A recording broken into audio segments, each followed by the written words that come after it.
Hey everyone, thanks for joining. Today what we're going to talk about is the Azure DevOps self-hosted agents. So a lot of times when people are trying to run various pipelines and they need to be able to execute deployments on a machine that has access to their various resources, many of the times it requires that you have self-hosted agents that you can use to execute those various pipelines and automations that you have within your environment. So today we're going to walk through setting up one of those agents. And before we do, if you're not a member of this channel, we ask come and subscribe, click subscribe, and we'd love to have you along this journey as we walk through the unified DevOps framework and how we use Azure DevOps and GitHub together. So let's jump in. So I'm inside of my Azure DevOps org called Make Solutions, and you'll see that we have one project that's called Home. We really like to have one team project to rule them all. Organizations are kind of all over the place in terms of how they do that. There are pros and cons to each. I'm not going to go through those today. That's something you're certainly interested to hear about. More than welcome to. We can get a video recorded of why one particular solution is better over the other. But today what we're going to talk about is creating self-hosted agents. So Microsoft is really good. They have a bunch of documentation out here on self-hosted agents, exactly what they are, all the different various versions of these that we can use. We're not going to go through all of these specific in this video. What we're going to do today is set up a self-hosted agent. But Microsoft has a number of different agent solutions that you can use from their hosted agents.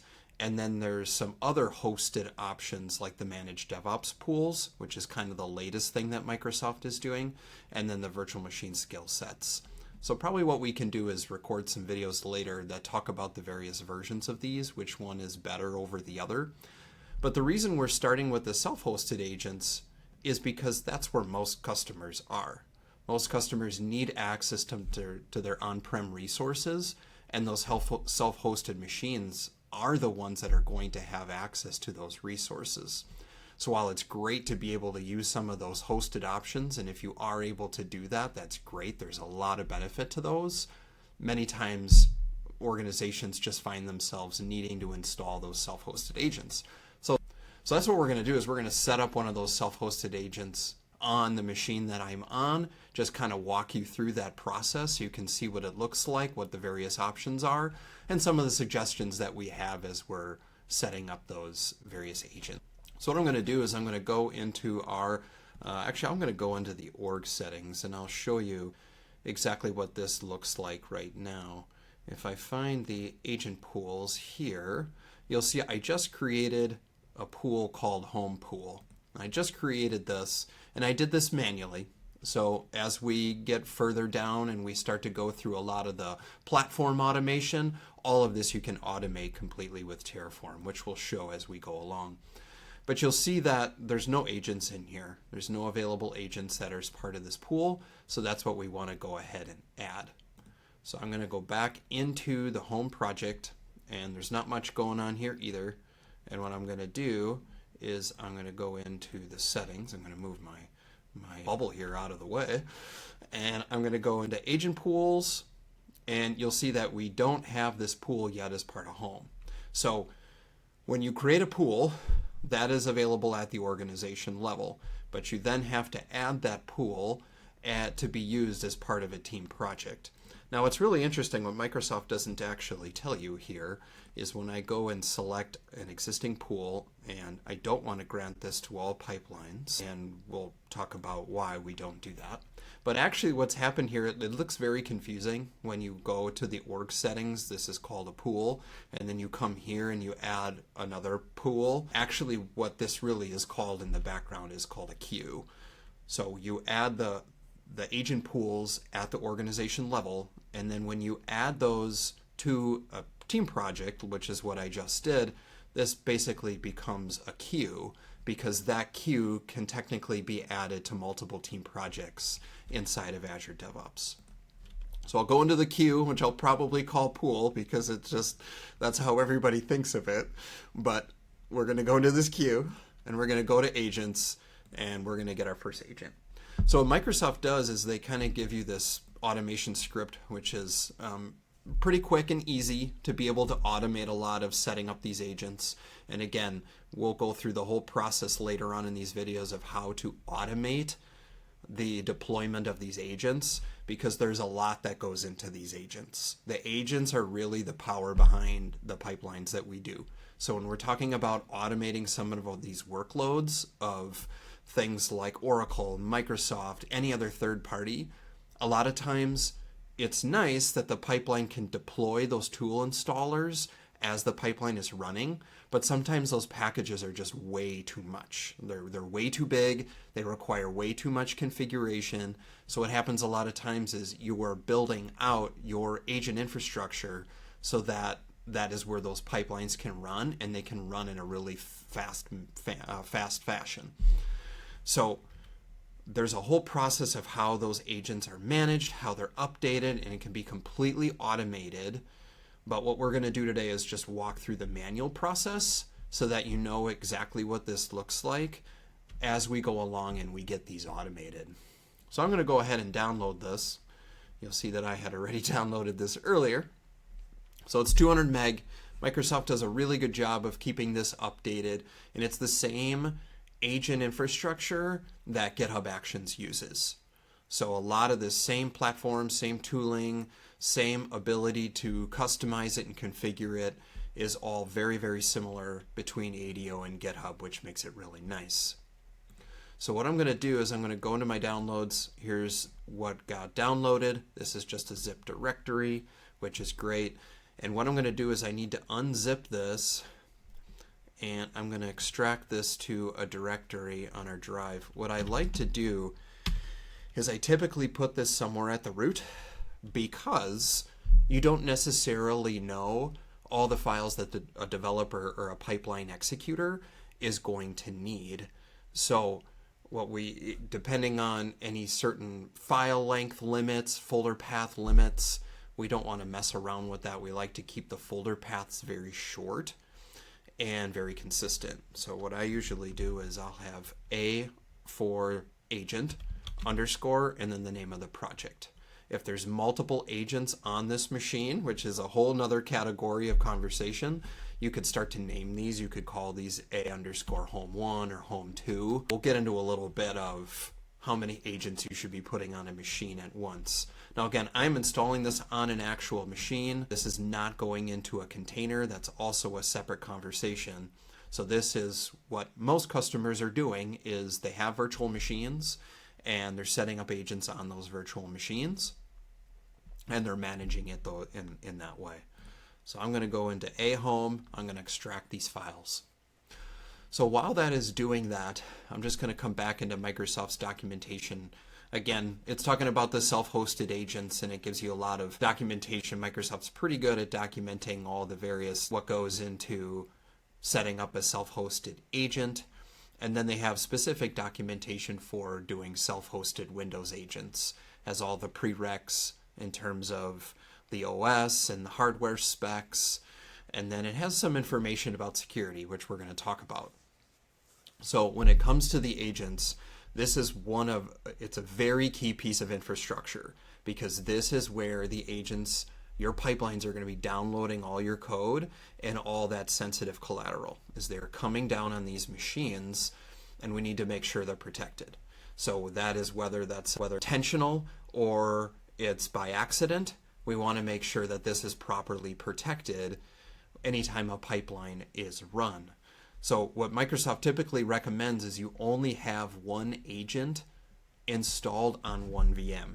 Now I know that sounds kind of crazy, of all the hardware that would go into a virtual machine just to run one agent, and that's why you have some of those other options like Microsoft hosted or the DevOps pools or virtual machine skill sets. So most of the time what we see, organizations have multiple agents on one machine, and we'll talk about why that's not the greatest solution, but sometimes it's really hard to get around. So this should have been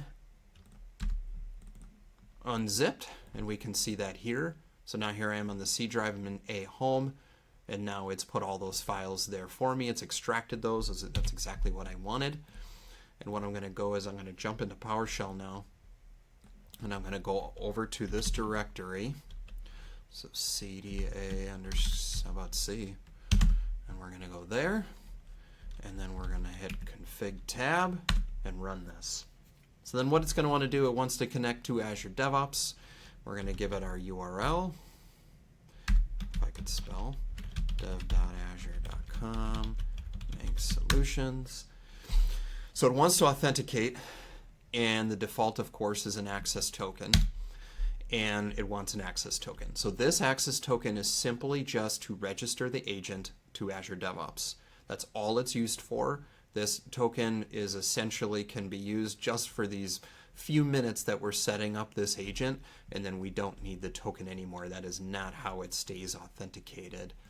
So I'm actually going to go back over into Azure DevOps, and why don't we do Control-Shift-K, and we'll go and create a personal access token, and we're going to say setup agent. Now this scope isn't shown by default, so we'll show all the scopes. We'll look for agent pools and read and manage. Anytime I'm creating an access token, this is not set up here, is we always want to be limiting our tokens. You always want to be scoping. So there is a setting where you don't allow full access. We're going to be setting all of this environment up together. This is a completely vanilla environment. We're going to be setting up this environment together. So you're going to see a lot of these pieces aren't there. We're going to talk through them as we go. But you never want to allow full access tokens, and we'll lock that down later on in some future videos. Agent pools, read and manage, that's all we really wanted to do. So we'll grab this token, paste that in there, and now it can connect. So now it wants to know which pool that we're connecting to. So we want to put this into the home pool. So we're going to say put you in home pool. The name, it's really up to you in terms of a standard that you want to follow when it comes to the name. I'm just going to keep the default for now, especially if you're having multiple agents on the same machine. Again, not what you want to do, but for now that's what we're going to do. Now what it does is the agent software, what it does is it has a whole built-in set of capabilities that it's looking for. Because what the agent is then able to do is you can then scope your pipelines to certain machines.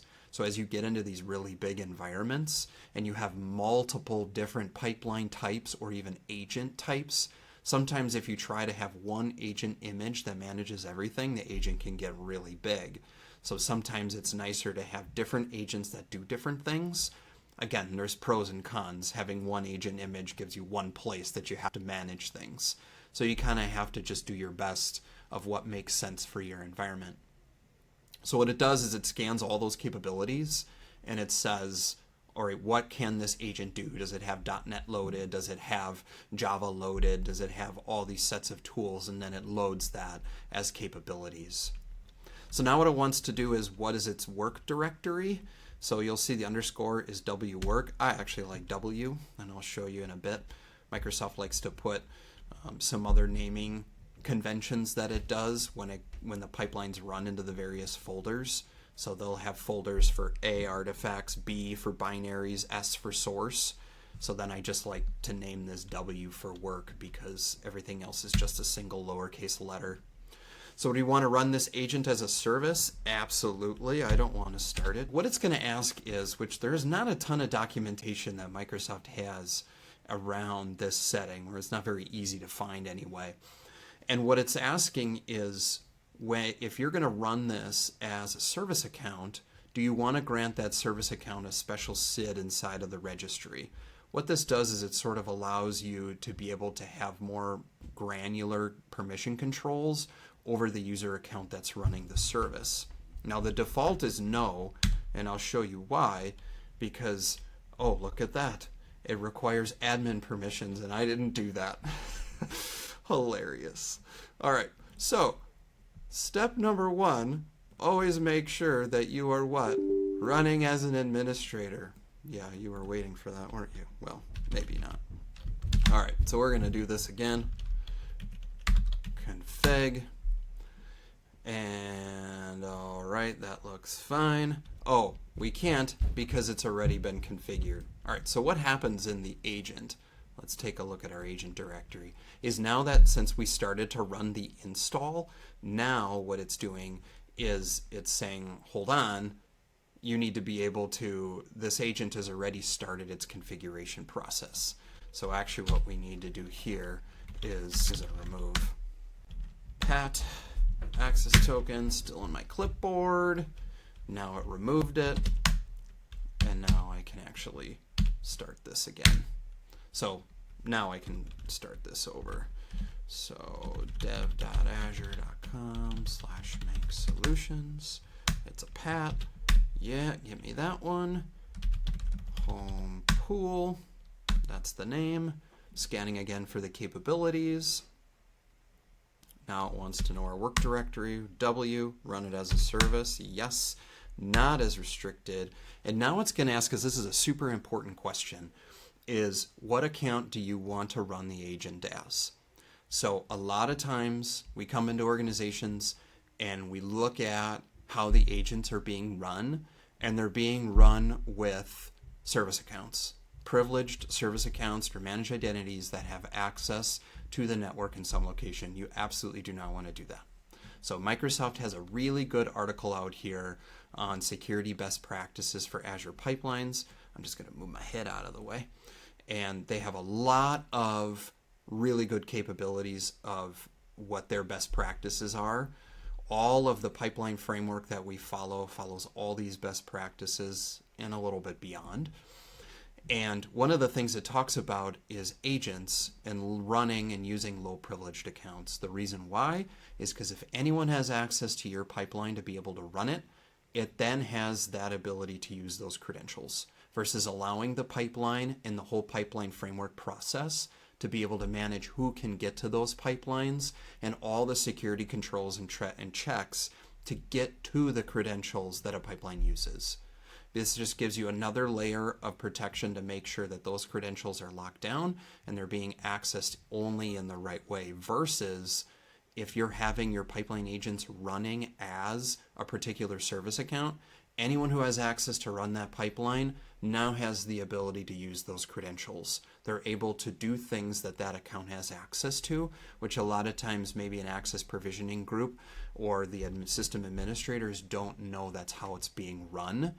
And then those accounts can get granted access to other things, which then now sprawls the scope of what a pipeline can actually do. And we don't want that to happen. So what we always do is we set this as network service. We take the default, we set this up as network service so that now it has authentication to nothing. It cannot do anything beyond the machine itself. It is very limited in its access. It's headless. You can't log into this account. And it just allows this to be rely completely on all the management and controls within the framework itself. So do we want to prevent this starting? No, we like it to start already. So now what this has essentially done for us, if we go back into Azure DevOps and we take a look over here, here's my offline one. I just refreshed and that one went away. So now we can see that this is online. Now the last thing I'll show you, if we go down to our services, which is not super documented out there, essentially how this is working, is if we go out into our services here, you'll see we now have this Azure Pipelines agent and it's running. So what that's essentially doing is creating a Windows service for us. So the Windows service is going to be VSTS agent, still has that VSTS name in it, and then the project name, the pool name, and then the agent name that was assigned. So this does allow it so that you can't have multiple agents with the same name on it, but this is where you can see that. And then this is how the network service is logging on as that service. So that's sort of the beginnings of how we install an agent. And then what we can talk about in the next video is how do we continue to lock down and secure these agents. So thanks for joining, and we'll see you in the next video. Thanks.